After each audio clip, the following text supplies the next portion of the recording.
জানিয়ে দেব এই মুহূর্তে হাতে পাওয়া সর্বশেষ গুরুত্বপূর্ণ আপডেট বাংলা সংবাদ। শুরুতেই জানাবো বাংলাদেশি অনুপ্রবেশকারীদের উল্টো করে ঝুলিয়ে শায়েস্তা করবার হুমকি দিয়েছে ভারতের স্বরাষ্ট্রমন্ত্রী অমিত শাহ। তিনি বলেন, ঝাড়খণ্ডে সরকার গঠন করে বিজেপি বাংলাদেশি অনুপ্রবেশকারীদের উল্টো করে ঝুলিয়ে সোজা করবে। শুক্রবার ঝাড়খণ্ডে বিজেপি আয়োজিত এক নির্বাচনী সমাবেশ থেকে এমন হুমকি দিয়েছেন তিনি। এবারে জানাবো নিউ ইয়র্কে দ্বিপাক্ষীয় বৈঠকে বসেছেন ইউনুস ও বাইডেন। নিউ ইয়র্কে জাতিসংঘের সাধারণ পরিষদের অধিবেশনের ফাঁকে যুক্তরাষ্ট্রের প্রেসিডেন্ট জো বাইডেন ও বাংলাদেশের প্রধান উপদেষ্টা ডক্টর মোহাম্মদ ইউনুস বৈঠকে মিলিত হচ্ছেন। দুই নেতার দ্বিপাক্ষীয় বৈঠকের বিষয়টি গতকাল শনিবার রাতে নিশ্চিত করেছেন ঢাকার পররাষ্ট্র মন্ত্রণালয়ের এক ঊর্ধ্বতন কর্মকর্তা। জানাবো চাঁদাবাজির মামলায় ছাত্রলীগের দুই নেতা গ্রেপ্তার। খুলনার ফুলতলায় সাংবাদিকদের কাছে প্রকাশ্যে চাঁদাবাজির মামলায় ছাত্রলীগের নেতাকে গ্রেপ্তার করেছে র্যাব। শুক্রবার বিকেলে তাদের গ্রেপ্তার করা হয়। গ্রেপ্তারকৃতরা হলেন ফুলতলা উপজেলার আওয়ামী লীগের সাবেক সাধারণ সম্পাদক আসলাম খানের ছেলে ছাত্রলীগ নেতা সাদমান খান সুপ্ত এবং সোনেন মেহবুব। এবারে থাকছে আমেরিকায় টাইমস টেলিভিশনকে যেভাবে টার্গেট করেছিল হাসিনার সরকার। ক্ষমতার মসনদকে চিরস্থায়ী করতে দেশ ছাড়াও দেশের বাইরের বিভিন্ন সংবাদ মাধ্যমকেও টার্গেট করেছিল হাসিনার সরকার। সমালোচনা বা বিরোধী মতের খবর প্রচার হলেই এসব গণমাধ্যমের উপর নেমে আসত হুমকি ধুমকি, ভয়ভীতির খড়গ। এর সঙ্গে যুক্ত হতো ট্যাগ।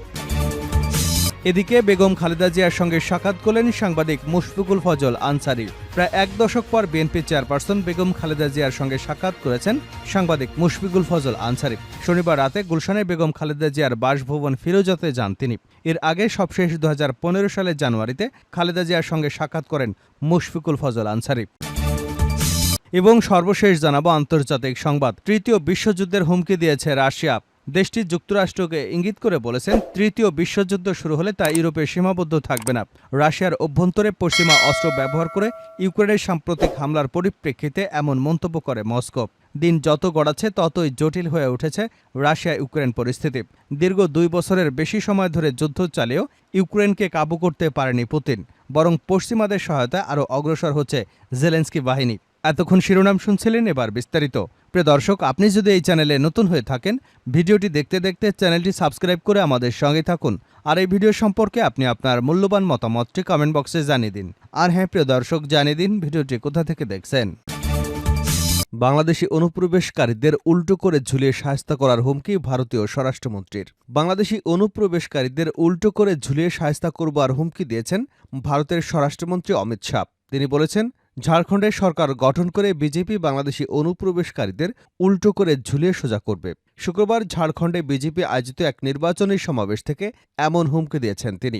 সিয়াসত ডেইলির খবরে বলা হয়, অমিত শাহ এদিন ঝাড়খণ্ডে নির্বাচনী প্রচারণা শুরু করেন। সেখানে তিনি বলেন, রাজ্যের ক্ষমতাসীন দল ঝাড়খণ্ড মুক্তি মোর্চা, রাষ্ট্রীয় জনতা দল ও কংগ্রেস ভোটের জন্য বাংলাদেশি অনুপ্রবেশকারীদের সহায়তা করেছে। ভোট ব্যাংক হারিয়ে যাবার ভয়ে তারা বাংলাদেশি রোহিঙ্গাদের অনুপ্রবেশ বন্ধ করেছে। আমি কথা দিচ্ছি, যদি আপনারা ঝাড়খণ্ডে সরকার পরিবর্তনে আনেন, তাহলে ঝাড়খণ্ড থেকে একজন একজন করে সব রোহিঙ্গা বাংলাদেশি অনুপ্রবেশকারীকে বের করে দেবে বিজেপি। তিনি আরও বলেন, মুখ্যমন্ত্রীকে পরিবর্তন করা বা জেএমএম কংগ্রেস আরজেডির যৌথ উদ্যোগে প্রতিষ্ঠিত সরকারের পরিবর্তে নির্বাচনে বিজেপিকে আনা উদ্দেশ্য নয়। ভোটারদেরকে দুর্নীতিবাজ সরকারকে সরিয়ে দিতে হবে, এমন একটি সরকার আনতে হবে যারা দুর্নীতি বন্ধ করবে। স্বরাষ্ট্রমন্ত্রী আরও বলেন, যে সরকার অনুপ্রবেশকারীদের মাধ্যমে উপজাতি মেয়ে বা তাদের সংস্কৃতিকে ধ্বংস করেছে, তাদেরকে সরিয়ে দিয়ে পরিবর্তন আনতে হবে। চাকরির জন্য উপজাতি ভাই বোনেরা দেশের বিভিন্ন অংশে যান। এর পরিবর্তে এমন একটি সরকার প্রতিষ্ঠা করতে হবে যে সরকার সাঁওতাল পরগনার জন্য কর্মসংস্থান নিয়ে আসবে। আমরা শুধু মুখ্যমন্ত্রীর পরিবর্তন চাই না, আমরা চাই ঝাড়খণ্ডকে পাল্টে দিতে। নিউ ইয়র্কে দ্বিপাক্ষীয় বৈঠকে বসছেন ইউনুস ও বাইডেন। নিউ ইয়র্কে জাতিসংঘের সাধারণ পরিষদের অধিবেশনের ফাঁকে যুক্তরাষ্ট্রের প্রেসিডেন্ট জো বাইডেন ও বাংলাদেশের প্রধান উপদেষ্টা ডক্টর মোহাম্মদ ইউনুস বৈঠকে মিলিত হচ্ছেন। দুই নেতা দ্বিপাক্ষীয় বৈঠকের বিষয়টি গতকাল শনিবার রাতে নিশ্চিত করেছেন ঢাকার পররাষ্ট্র মন্ত্রণালয়ের এক ঊর্ধ্বতন কর্মকর্তা। নাম প্রকাশে অনিচ্ছুক ওই কর্মকর্তা সমকালকে বলেন, যুক্তরাষ্ট্রের প্রেসিডেন্ট সাধারণত জাতিসংঘের সাধারণ পরিষদের অধিবেশনের ফাঁকে কোনো দ্বিপাক্ষীয় বৈঠক করেন না। ডক্টর ইউনুসের সঙ্গে বাইডেনের এই বৈঠক খুবই বিরল একটি ঘটনা হতে যাচ্ছে। সাম্প্রতিক বছরগুলোতে মার্কিন কোনো প্রেসিডেন্ট বাংলাদেশের কোনো সরকার প্রধানের সঙ্গেই দ্বিপাক্ষীয় বৈঠক করেননি। তবে বৈঠকের দিনক্ষণ তাৎক্ষণিকভাবে জানতে পারেননি ওই কর্মকর্তা। এদিকে বাইডেনের সঙ্গে বৈঠক হলেও নিউ ইয়র্কে জাতিসংঘের সাধারণ পরিষদের অধিবেশনে ভারতের প্রধানমন্ত্রী নরেন্দ্র মোদীর সঙ্গে বৈঠক হচ্ছে না ডক্টর ইউনূসের। তবে অধিবেশনের ফাঁকে পররাষ্ট্র উপদেষ্টা তৌহিদ হোসেনের সঙ্গে ভারতের পররাষ্ট্রমন্ত্রী এস জয়শঙ্করের দ্বিপাক্ষীয় আলোচনা হবে। গতকাল পররাষ্ট্র মন্ত্রণালয়ের সংবাদ সম্মেলনে এসব তথ্য জানান পররাষ্ট্র উপদেষ্টা। প্রধান উপদেষ্টা জাতিসংঘ সাধারণ পরিষদের অধিবেশনে যোগদান উপলক্ষে এক সংবাদ সম্মেলনের আয়োজন করা হয়।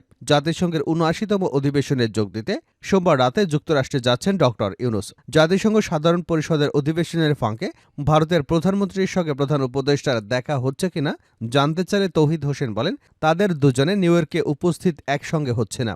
ভারতের প্রধানমন্ত্রী নরেন্দ্র মোদী নিউ ইয়র্ক থেকে আগে চলে আসছেন, আর প্রধান উপদেষ্টা পরে যাচ্ছেন, কাজেই তাদের দেখা হবার সম্ভাবনা নেই। চাঁদাবাজির মামলায় ছাত্রলীগের ২ নেতা গ্রেপ্তার। খুলনার ফুলতলায় সাংবাদিকদের কাছে প্রকাশ্যে চাঁদাবাজির মামলায় ২ ছাত্রলীগ নেতাকে গ্রেপ্তার করেছে র্যাব। শুক্রবার বিকেলে তাদের গ্রেপ্তার করা হয়। গ্রেপ্তারকৃতরা হলেন ফুলতলা উপজেলা আওয়ামী লীগের সাবেক সাধারণ সম্পাদক আসলাম খানের ছেলে ছাত্রলীগ নেতা সাদমান খান সুপ্ত এবং সোনেন মেহবুব।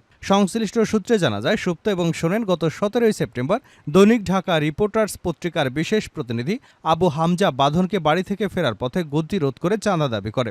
এ বিষয়ে খানজাহান আলী থানায় একটি মামলা দায়ের করা হয়। মামলার ৪৮ ঘণ্টার মধ্যে র্যাব ৬-এর সদস্যরা এজাহারভুক্ত ২ আসামিকে সাদমান সুপ্ত এবং সোনেন মেহবুবকে গ্রেপ্তার করে। ভুক্তভোগী সাংবাদিক হামজা বাঁধন বলেন, আমিও আমার পরিবার বর্তমানে নিরাপত্তাহীনতায় ভুগছি। এজাহারভুক্ত আসামিরা গ্রেপ্তার হলেও তাদের সহযোগীদের দ্রুত গ্রেপ্তার করতে হবে। র্যাবের পক্ষ থেকে বিজ্ঞপ্তির মাধ্যমে গ্রেপ্তারের ঘটনার বর্ণনা দেওয়া হয়েছে। আমেরিকায় টাইম টেলিভিশনকে যেভাবে টার্গেট করেছিল হাসিনার সরকার, ক্ষমতার মসনদকে চিরস্থায়ী করতে দেশ ছাড়াও দেশের বাইরে বিভিন্ন সংবাদ মাধ্যমকে টার্গেট করেছিল হাসিনার সরকার। সমালোচনা বা বিরোধী মতের খবর প্রচার হলেই এসব সংবাদ মাধ্যমের উপর নেমে আসত হুমকি ধমকি বা ভয়ভীতির খড়গ। এর সঙ্গে যুক্ত হতো ট্যাগ। বহুদূর যুক্তরাষ্ট্রে বাংলাদেশি কমিউনিটির জনপ্রিয় টাইম টেলিভিশন শ্যান দৃষ্টির শিকার হয়েছিল হাসিনা সরকার। বিভিন্ন ধরনের ভয়ভীতি অপপ্রচার ছড়িয়ে টাইম টেলিভিশনের কণ্ঠরোধ করতে না পেরে শেষ পর্যন্ত কালো তালিকাভুক্ত করা হয়েছিল টাইম টেলিভিশনকে। প্রবেশাধিকার নিষিদ্ধ করা হয়েছিল তৎকালীন সরকার প্রধানের যে কোনো অনুষ্ঠানে। জানা গেছে, সাবেক বিচারপতি এস কে সিনহা যুক্তরাষ্ট্রে অবস্থানকালে তার প্রথম সাক্ষাৎকার গ্রহণ করে টাইম টেলিভিশন। বিষয়টি সরকারের গোচরীভুক্ত হবার পর টাইম টেলিভিশন এবং এর সিইও আবু তাহেরের বিরুদ্ধে শুরু হয় বিভিন্নমুখী অপপ্রচার। এই সাক্ষাৎকারটি যাতে কোনোভাবেই প্রচার না হয় সেজন্য দেওয়া হয় বিভিন্ন ধরনের প্রলোভন, ভয়ভীতি। ২০১৯ সালে জাতিসংঘের অধিবেশনের আগে তৎকালীন স্থায়ী প্রতিনিধি ও পরবর্তী পররাষ্ট্র সচিব মাসুদ বিন মোমেন টাইম টেলিভিশনের সিইও আবু তাহেরকে তার অফিসে আমন্ত্রণ জানান। আলোচনার এক পর্যায়ে প্রধানমন্ত্রী শেখ হাসিনার যে কোনো অনুষ্ঠানে টাইম টেলিভিশনকে নিষিদ্ধ করবার সরকারি সিদ্ধান্ত অবহিত করেন। তাৎক্ষণিকভাবে এর কারণ জানতে চাওয়া হলে তিনি অপারগতা প্রকাশ করে বলেন, সরকার বিরোধী হিসেবে টাইম টেলিভিশনের ব্যাপারে একটি ধারণার জন্ম হয়েছে। এছাড়াও এর আগে স্থায়ী প্রতিনিধি সাবেক পররাষ্ট্রমন্ত্রী ড আব্দুল মোমেন প্রকাশ্যেই এই টেলিভিশনের সঙ্গে ড মোহাম্মদ ইউনূসের সম্পর্ক রয়েছে বলে প্রধানমন্ত্রী শেখ হাসিনাকে জানিয়েছেন। তিনি কোনো ধরনের প্রমাণ ছাড়াই শুধুমাত্র ধারণার বশবর্তী হয়ে একটি টেলিভিশন চ্যানেল এবং এর সিইওর বিরুদ্ধে সরকারি সিদ্ধান্তের প্রতিবাদ করে আবু তাহের সেদিন বেরিয়ে এসেছিলেন। এ সময় সেখানে তৎকালীন প্রেস কাউন্সিলর নূরে ইলাহি মিনাও উপস্থিত ছিলেন। তিনি বলেন, ২০১৯ সাল থেকে টাইম টেলিভিশনকে শেখ হাসিনার যে কোনো অনুষ্ঠান স্থলে প্রবেশে নিষেধাজ্ঞা দেওয়া হয়। এরপর বিভিন্ন জন আমাকে দেশে যেতে বারণ করেন। মাঝখানে নিউ ইয়র্কের ৬ জন স্টেট সিনেটর আমাকে তাদের সঙ্গে বাংলাদেশে নিয়ে যান, কিন্তু সেখানে ডিজিএফআই থেকে ফোন করা হয় আমার সঙ্গে কথা বলার জন্য। এসব নিয়ে নিরাপত্তাহীনতার কারণে আমি পরবর্তীতে আর বাংলাদেশে সফরে যাইনি। তিনি বলেন, সরকার পরিবর্তন হওয়ার পর আমাদের উপর দেওয়া সরকারি নিষেধাজ্ঞা এখনও বহাল আছে কিনা আমরা জানতে চেয়ে সদ্য বিদায়ী পররাষ্ট্র সচিব মাসুদ বিন মোমেনকে চিঠিও দিয়েছি। শেষ করছে আন্তর্জাতিক সংবাদ দিয়ে। তৃতীয় বিশ্বযুদ্ধের হুমকি দিয়েছে রাশিয়া। দেশটি যুক্তরাষ্ট্রকে ইঙ্গিত করে বলেছে, তৃতীয় বিশ্বযুদ্ধ শুরু হলে তা ইউরোপে সীমাবদ্ধ থাকবে না। রাশিয়ার অভ্যন্তরে পশ্চিমা অস্ত্র ব্যবহার করে ইউক্রেনের সাম্প্রতিক হামলার পরিপ্রেক্ষিতে এ মন্তব্য করেছে মস্কো। দিন যত গড়াচ্ছে ততই জটিল হয়ে উঠেছে রাশিয়া ইউক্রেন যুদ্ধের পরিস্থিতি। দীর্ঘ ২ বছরেরও বেশি সময় ধরে ব্যবহার করা হয়েছে অত্যাধুনিক সব পশ্চিমা অস্ত্র, যার জেরে এবার যুক্তরাষ্ট্রকে বিশ্বযুদ্ধের হুমকি দিয়ে বসেছে রাশিয়া।